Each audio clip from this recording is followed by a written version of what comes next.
سلام عشقم، یه چند وقت ازت بیخبرم نیستی. پیام دادم نخوندیشون، همش چشم به درم نیستی. چرا پیام ندادی به تو که پیج منو داری؟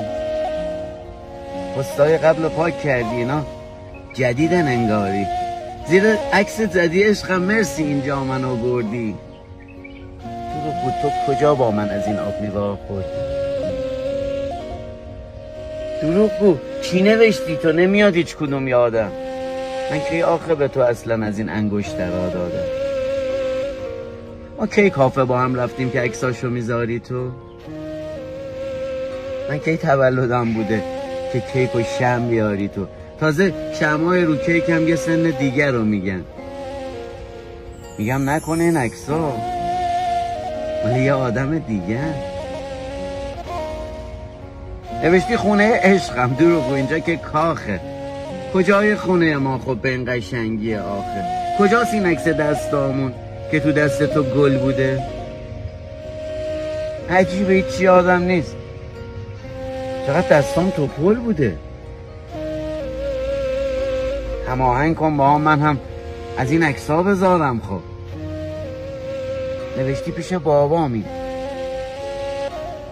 من که بابا ندارم.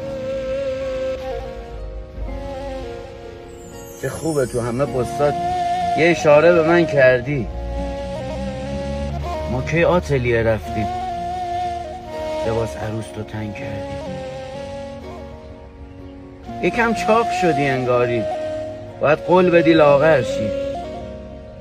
یعنی زشت نیست نوشتی که قرار دیگه مادر شی؟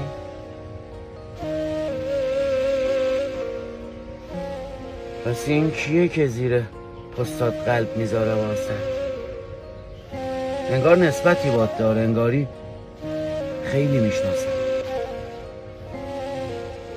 اصلا پیجش هم انگاری تگه رو همه عکس‌ها. واسط می نویسه عشقم زیادی راحته باهات.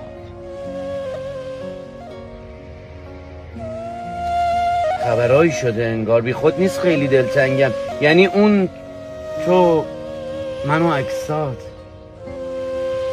یه لحظه وایسا من هنگم.